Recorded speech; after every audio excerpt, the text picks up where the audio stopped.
1940കളുടെ അവസാനത്തിൽ യുണൈറ്റഡ് സ്റ്റേറ്റ്സിൽ കത്തോലിക്കാ സഭയിലെ പുരോഹിതന്മാർ ഒരു അജ്ഞാതനായ ആൺകുട്ടിയിൽ ഭൂതോച്ചാടനത്തിന്റെ ഒരു പരമ്പര നടത്തി. റോളണ്ട് ഡോ അല്ലെങ്കിൽ റോബി മാൻഹൈം എന്ന ഓമനപ്പേരിൽ ഈ കുട്ടിയെ രേഖപ്പെടുത്തിയിട്ടുണ്ട്. 14 വയസ്സുള്ള ആ ആൺകുട്ടി പൈശാചിക ബാധയുടെ ഇരയാണെന്ന് ആരോപിക്കപ്പെട്ടു. ഈ സംഭവങ്ങൾ റെക്കോർഡ് ചെയ്ത വൈദികനായിരുന്നു റെയ്മണ്ട് ജെ ബിഷപ്പ്. ഈ സംഭവങ്ങളെ ചുറ്റിപ്പറ്റിയുള്ള തുടർന്നുള്ള അമാനുഷിക അവകാശവാദങ്ങൾ വില്യം പീറ്റർ ബ്ലാറ്റി 1971 നോവലായ ദി എക്സോർസിസ്റ്റിൽ എഴുതാൻ ഉപയോഗിച്ചു. 2021 ഡിസംബറിൽ റൊണാൾഡ് എഡ്വിൻ ഹങ്കെലർ എന്നാണ് റോളണ്ട് ഡോ റോബി മാൻഹൈമിന്റെ യഥാർത്ഥ ഐഡന്റിറ്റിയെന്ന് ദി സ്കെപ്റ്റിക്കൽ ഇൻക്വയറർ റിപ്പോർട്ട് ചെയ്തു. 1949 മധ്യത്തിൽ പല പത്രങ്ങളും ഈ ഭൂതോച്ചാടനത്തിന്റെ അജ്ഞാത റിപ്പോർട്ടുകൾ പ്രസിദ്ധീകരിച്ചു. ഈ റിപ്പോർട്ടുകളുടെ ഉറവിടം കുടുംബത്തിന്റെ മുൻ പാസ്റ്ററായ ലൂഥർ മൈൽസ് ഷൂൾസ് ആണെന്ന് കരുതപ്പെടുന്നു. ഒരു വിവരണം അനുസരിച്ച് 48 ആളുകൾ ഈ ഭൂതോച്ചാടനത്തിന് സാക്ഷ്യം വഹിച്ചു. അവരിൽ 9 ജെസ്യൂട്ടുകൾ ഉണ്ടായിരുന്നു. 4 എഴുത്തുകാരനായ തോമസ് ബി.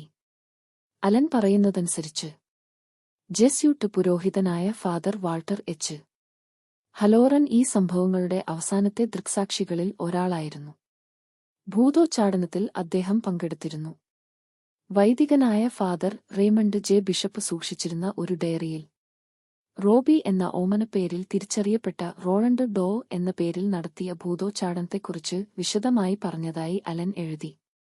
2013 ഇതേക്കുറിച്ച് സംസാരിച്ച അലൻ, റോബി എന്ന് മാത്രം അറിയപ്പെടുന്ന ആ ആൺകുട്ടിയുടെ ദേഹത്ത് ദുരാത്മാക്കൾ ഉണ്ടായിരുന്നു എന്നതിന്റെ വ്യക്തമായ തെളിവ് നേടാനാവില്ലെന്ന് ഊന്നിപ്പറഞ്ഞു.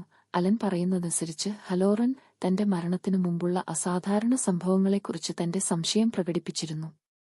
5 ആ ആൺകുട്ടിക്ക് യഥാർത്ഥത്തിൽ പൈശാചിക ബാധയുണ്ടെന്ന് സ്ഥിരീകരിക്കുന്ന ഒരു പ്രസ്താവന നടത്താൻ ഒരു അഭിമുഖത്തിൽ ആവശ്യപ്പെട്ടപ്പോൾ ഹാലോറൻ മറുപടി പറഞ്ഞത്, ഇല്ല, എനിക്ക് അത് പറയാൻ കഴിയില്ല എന്നും. ഞാൻ ഒരിക്കലും കാര്യങ്ങളെക്കുറിച്ച് ഒരു പൂർണ്ണമായ പ്രസ്താവന നടത്തിയിട്ടില്ല, കാരണം ഞാൻ അങ്ങനെ ചെയ്തിട്ടില്ല, ഞാൻ അതിന് യോഗ്യനാണെന്ന് തോന്നുന്നില്ല എന്നുമായിരുന്നു.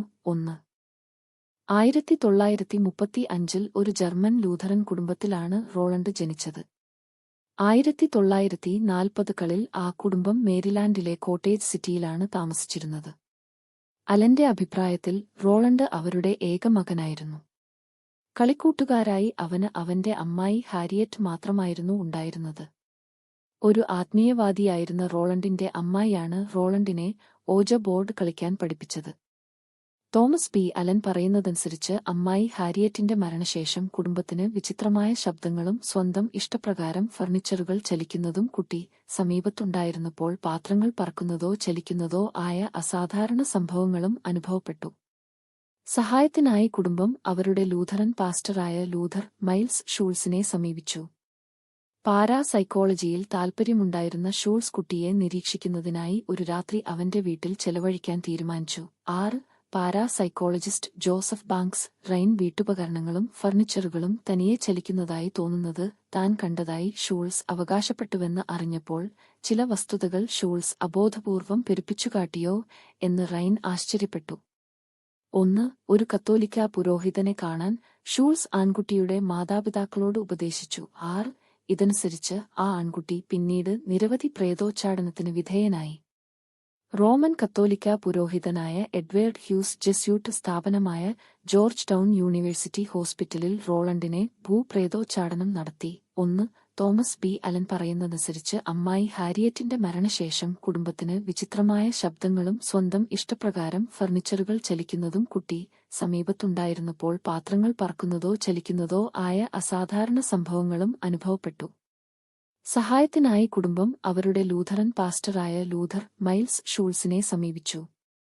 പാരാ സൈക്കോളജിയിൽ താൽപ്പര്യമുണ്ടായിരുന്ന ഷൂൾസ് കുട്ടിയെ നിരീക്ഷിക്കുന്നതിനായി ഒരു രാത്രി അവന്റെ വീട്ടിൽ ചെലവഴിക്കാൻ തീരുമാനിച്ചു.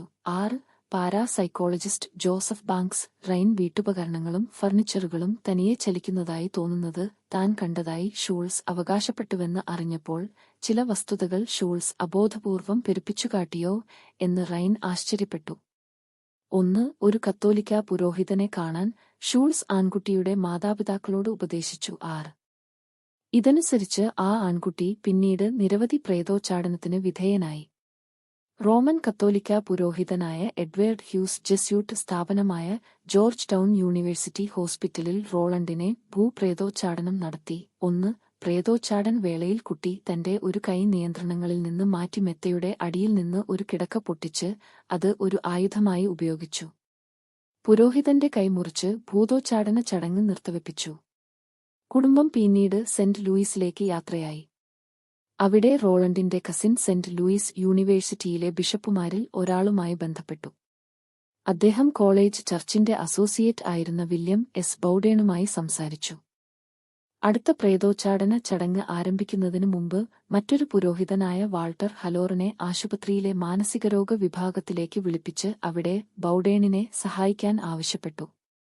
മൂന്നാമത്തെ ജെസ്യൂട്ട് പുരോഹിതനായ വില്യം വാൻ റൂയും അവരുടെ സഹായത്തിനുണ്ടായിരുന്നു. ഈ സമയത്ത് തിന്മ, നരകം തുടങ്ങിയ വാക്കുകളും മറ്റു പല അടയാളങ്ങളും കൗമാരക്കാരന്റെ ശരീരത്തിൽ പ്രത്യക്ഷപ്പെട്ടതായി ഹലോറൻ പ്രസ്താവിച്ചു. പ്രേതോച്ചാടന ചടങ്ങിന്റെ ലിറ്റനി ഓഫ് സെയിന്റ്സ് ഭാഗത്തിന്റെ സമയത്ത് ആൺകുട്ടിയുടെ മെത്ത കുലുങ്ങാൻ തുടങ്ങി.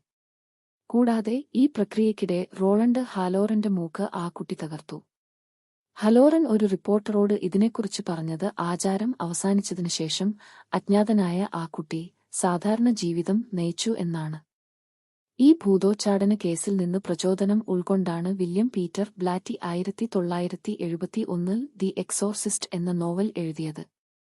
അതേ പേരിൽ 1973 പുറത്തിറങ്ങിയ ഹൊറർ ഇത് രൂപാന്തരപ്പെട്ടു.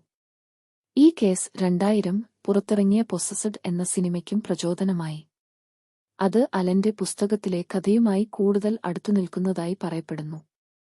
In the grip of evil എന്ന പേരിൽ ഒരു ഡോക്യുമെന്ററി ഈ കേസിനെക്കുറിച്ച് നിർമ്മിച്ചിട്ടുണ്ട്. 2010 the haunted boy the secret diary of the exorcist എന്ന പേരിൽ മറ്റൊരു ഡോക്യുമെന്ററി സിനിമ നിർമ്മിച്ചു.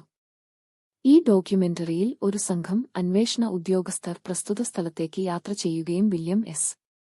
ബൗഡൻ സൂക്ഷിച്ചതായി പറയപ്പെടുന്ന ഡയറി കണ്ടെത്തുകയും ചെയ്യുന്നു. ക്രിമിനൽ മൈൻഡ്സ് സീസൺ 4 എപ്പിസോഡ് 17 ഡെമണോളജി എന്ന സീരീസിൽ ചില കുറ്റകൃത്യങ്ങളെക്കുറിച്ചുള്ള വിചിത്രമായ അന്വേഷണത്തിനിടെ ഏജന്റ് റോസി റോബിയെക്കുറിച്ചും ഏജന്റ് പ്രെന്റിസിനോട് ഭൂതോച്ചാടനത്തെക്കുറിച്ചും പരാമർശിക്കുന്നുണ്ട്.